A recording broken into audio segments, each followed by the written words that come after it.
Recentemente fomos apresentados a nota de R$ 200 que será lançada em breve.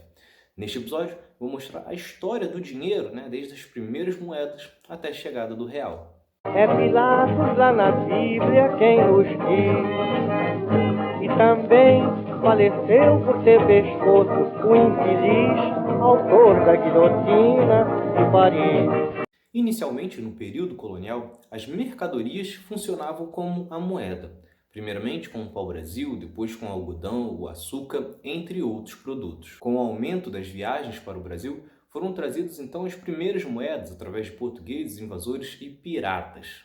A partir de 1580, então, as moedas de prata espanhola passaram a circular em grande quantidade, lembrando que na época existia uma união entre as coroas de Portugal e da Espanha. Em 1642 entram em ação então os carimbos, por decisão de Dom João IV, rei de Portugal. Seriam aplicados carimbos nas moedas portuguesas e espanholas, aumentando o valor delas. Ainda na metade da década, foram cunhadas as primeiras moedas no Brasil. Elas foram feitas pelos holandeses, que dominaram o Nordeste por 14 anos. Tratavam-se dos florins. Na parte portuguesa, foram fabricadas na Casa da Moeda as patacas, de 1695 a 1834. Esta tinha valores de 20, 40, 80, 60, 320 e 640. Com a elevada produção do ouro, começaram então a serem feitas moedas de ouro com valores bem maiores, de 400, 1.000, 2.000, 4.000, 10.000 e até 20 mil réis no começo do século XVIII. Neste mesmo período, foram então feitas as primeiras moedas com a figura do rei de um lado e as armas da coroa do outro, surgindo então a expressão cara ou coroa. Juntas surgiram as moedas de 800, 1.600, 3.200, 6.400 e 12.800. Para facilitar o comércio na região das Minas, que os preços eram diferenciados devido ao preço do ouro, foram então feitas moedas de prata, com valores de 600, 300, 150 e 75 réis. Foi com a chegada da família real e a falta de metal precioso devido ao crescimento dos gastos com a corte portuguesa no Rio de Janeiro que se viu então a necessidade de emitir moeda de papel para atender à demanda do comércio. Foi então que em 1810 o Banco do Brasil lançou os primeiros bilhetes de bancos do país, os precursores das atuais cédulas. Em 1822, o Brasil vira então independente e Dom Pedro I mandou fabricar uma moeda rara de apenas 64 exemplares com valor de 6.400 réis. O Brasil só foi mudar a moeda em 1834, quando surgem os cruzados com moedas de 100, 2.000, 400, 800 e 1.200. Já as cédulas eram os valores de 1, 2, 10, 100, 500 e 1.000 réis. Com a República, as cédulas eram de valores mais altos, 1.000, 5.000, 20.000, 100.000 e até 200.000 réis. Até que em 1942 foi feito o Cruzeiro, que durou até 1967. Eram 56 tipos diferentes de cédulas. Um cruzeiro equivalia a 1.000 réis. Em 1967, durante a ditadura, o cruzeiro vira cruzeiro novo. Isso ocorreu devido à desvalorização do cruzeiro e funcionaria de forma temporária até que fossem produzidas novas cédulas e a população se adaptasse ao corte de 3 zeros. Durante os 3 anos de vigência do cruzeiro novo, o cruzeiro ainda foi aproveitado, recebendo carimbos com os novos valores. Afinal, 1.000 cruzeiros equivaliam a um cruzeiro novo. Com isso, as notas de 10 viraram equivalente a 1 centavo, 50 de 5 centavos e assim por diante, inclusive com a nota de 10.000 tornando-se apenas 10.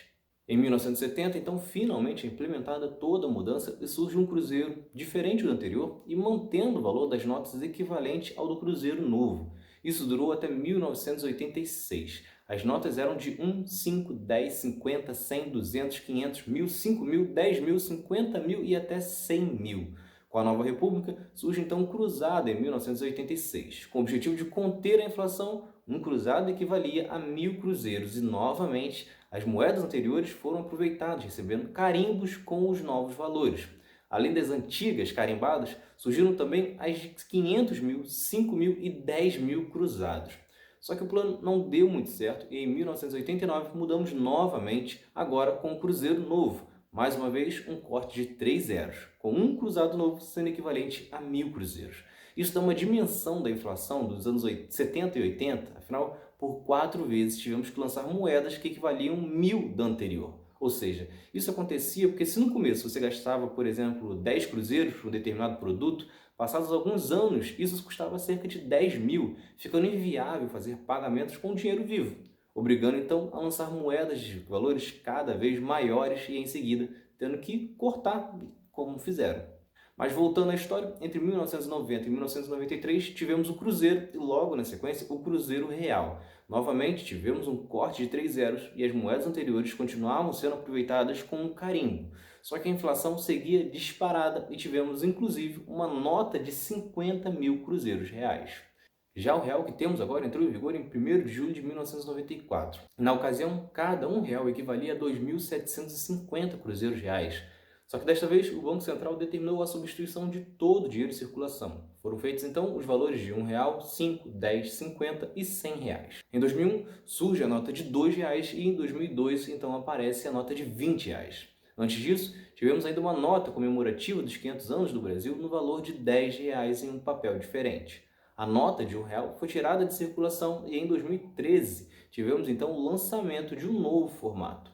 E agora tivemos o anúncio do lançamento da nota de R$200, que surpreendeu muitas pessoas, principalmente porque isso ocorre em um período onde que a movimentação financeira é cada vez mais digital. O próprio governo, ao pagar o auxílio, só permitia o saque semanas depois do dinheiro estar na conta, forçando o uso das pessoas pelos pagamentos online.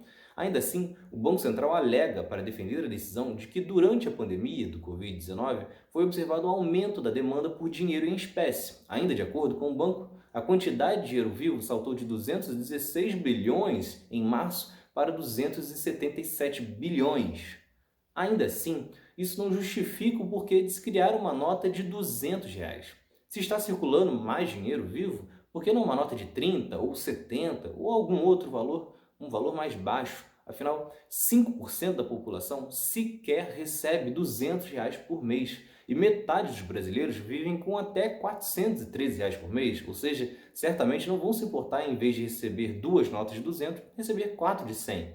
Os próprios especialistas alegam que isso pode dificultar e muito para o comércio, pois lojistas e vendedores terão que andar com grandes quantias para dar de troco. Já pensou você for Uber e o passageiro te der R$200 para uma corrida de 30? Ou se não for um vendedor de lanches e ter que, tarde da noite, ter disponível uma quantia similar? Outro grande problema de uma cédula tão grande é a lavagem de dinheiro. Ou seja, quem deve gostar desta é a galera da rachadinha. Então é isso. Se vocês gostaram, se inscrevam, ativem as notificações e continuem acompanhando. Tem mais outro lado da história por aí. Valeu!